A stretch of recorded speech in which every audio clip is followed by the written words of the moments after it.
Hi everyone, my name is Mike Garland.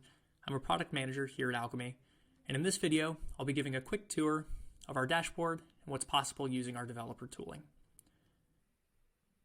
Before we jump into the actual tour, I'll quickly review the 4 core products that make up our blockchain developer platform.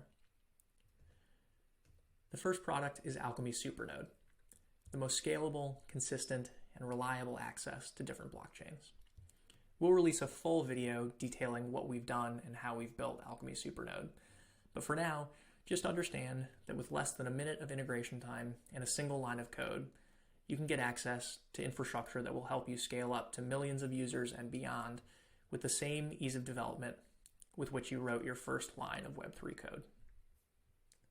The second product is Alchemy Build, a powerful suite of active debugging tools that help you investigate and fix your most costly Web3 errors, from smart contract failures to transaction stalling and everything in between. Its sister product, Alchemy Monitor, helps you recognize those issues in the first place before your customers even notice them through powerful application and health monitoring, as well as some usage analytics to understand the success of your product as it grows. Our fourth core product is Alchemy Notify, real-time webhook access to all of the information you care about on-chain. This not only helps your application respond quickly to things as they're happening, but also helps you deliver important push notifications to your users to drive engagement without any of the costly architecture or infrastructure work that would normally be involved. We've taken care of all of that for you. We'll be showing off more of all 4 of these core products in our tour now, but if you'd like to dig deeper, you can always find more information on our documentation or by visiting us in our Discord. During this tour, we'll be viewing as Bamboo Relay, a longtime Alchemy user and decentralized exchange built on the Ethereum blockchain. To kick off the tour, we'll begin on the dashboard homepage. From this page, you can very easily see any of the applications that are configured to hit Alchemy's Supernode backend, the most scalable, reliable access to Ethereum and the other blockchains that we work with. To give you a sense of what an application is in this context, production front end is requests directly from the Bamboo Relay web app. So as users visit this website, broadcast transactions, and interact with the page, it will be making requests directly to Alchemy Supernode to get information from and write information to the Ethereum blockchain. The other applications on this page are backend and front-end services configured to hit Ethereum or other networks. For each application, on this page we can super easily see some high-level health metrics about how they're performing, whether it's their speed, the number of requests, or the number of errors that they're seeing. And while point in time and average data is nice, anywhere in the dashboard where we can, we like to contextualize this data in the form of graphs over time. To create a new application, all a user needs to do is go to the Create App page, where they can simply name their app and choose the network they'd like to interact with, whether it be Ethereum or layer 2s like Arbitrum, Polygon, or Optimism, or other layer 1s like Crypto.org and Flow. Creating an app is a simple, instant process, so no more need to wrestle with syncing and starting new nodes that can take weeks and cause tons of frustration. Back on the homepage, we can see that while this information is helpful, we can jump straight into some more powerful debugging workflows by viewing as a particular application. By jumping into production front end, we can see slightly more detailed statistics on how it's performing, some familiar stats like its latency, but also new information like the number of invalid requests and the total success percentage across the API. If I see these 88 invalid requests, I may immediately want to investigate what's going on and can do so just below on the page. The Recent Request tab will immediately tell me that recent requests have been successful, so I can already rule out that there's a full production failure and can take a sigh of relief. But if I wanted to check out what's failing and dig more into it, I can click on Recent Invalid Requests.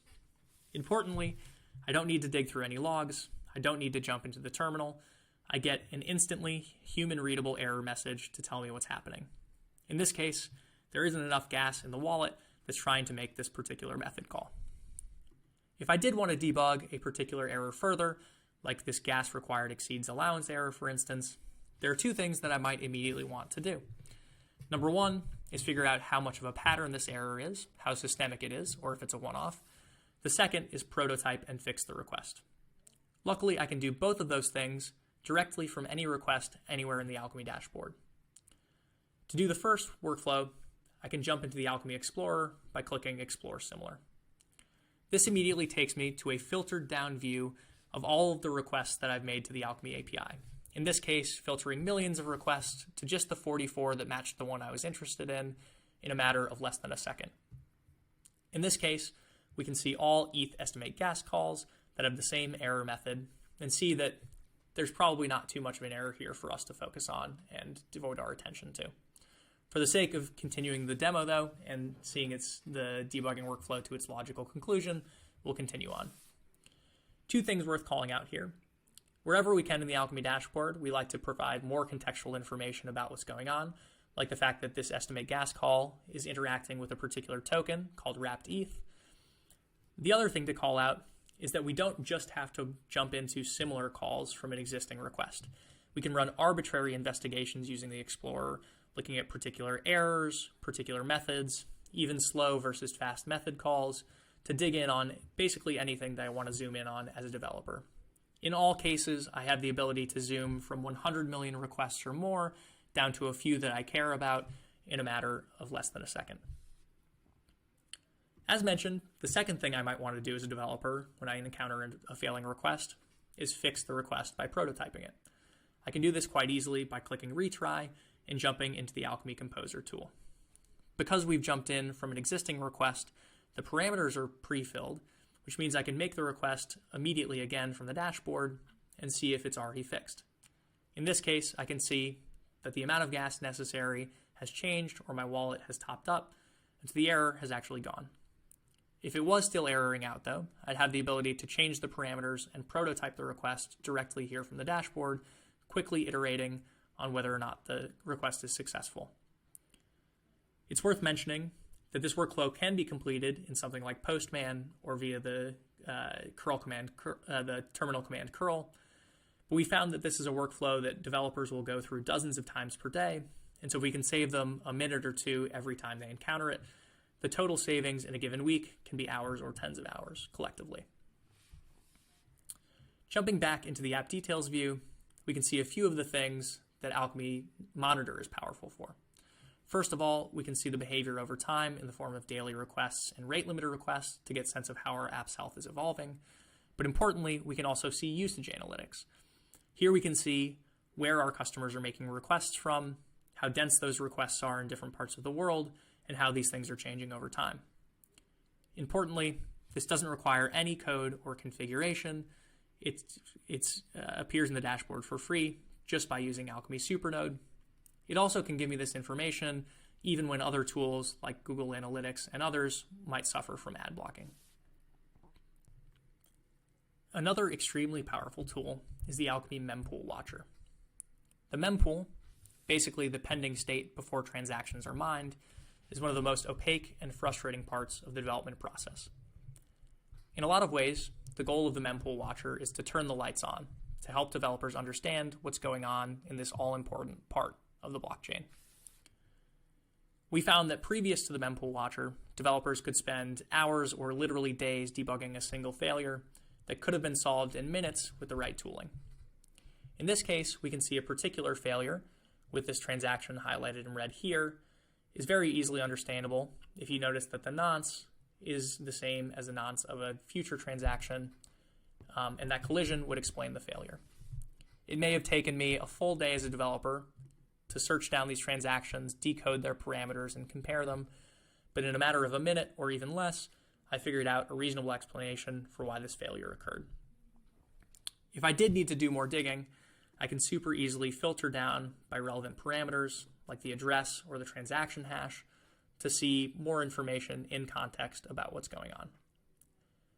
I can also view only mined, pending, or drop transactions to view their state to help understand the behavior of my application at any given time. This means that we've taken a multi-hour or even multi-day debugging process and we've reduced it down, in many cases, to just minutes. But, as many developers will tell you, that's sometimes not even enough. That's where Alchemy Notify comes in. One important use case for Alchemy Notify is being able to automatically handle dropped transactions. So instead of having to dig through even a well-functioning tool like Alchemy's Mempool Watcher, you can automate the handling of failing transactions and have your code deal with them directly. The drop transactions notifications allows you to do exactly that. But Alchemy Notify isn't just for handling drop transactions. It also lets you send push notifications to your users about many helpful things that are occurring on the different blockchains we support. For instance, address activity notifications will help you notify your users anytime there's incoming or outgoing activity from their address. Mine transaction notifications help you notify your users when something they've submitted is successfully mined.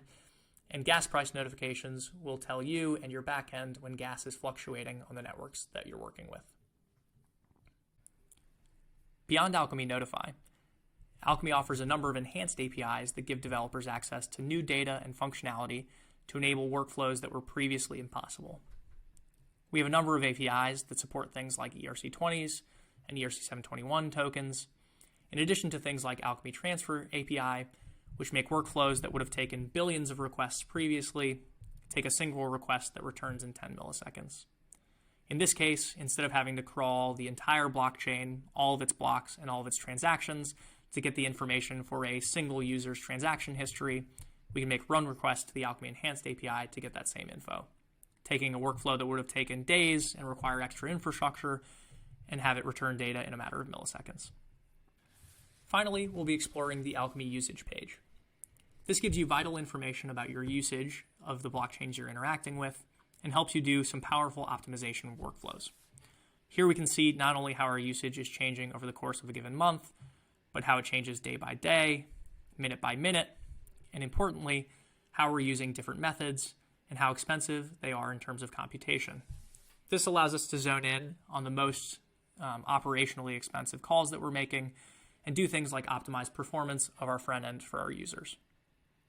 Importantly, we can also compare different applications over time, so we can see, for instance, how our production is comparing with our testnet usage. In this case, we can see how expensive different calls are on the different networks to see what the performance characteristics of our different applications look like compared to one another. This allows us to very easily see how our application may perform as we move from testnet to mainnet, one of the most critical parts of the lifecycle for any product. This concludes our quick and dirty tour of the Alchemy dashboard. Thank you all for listening. I hope to see you in our Discord soon.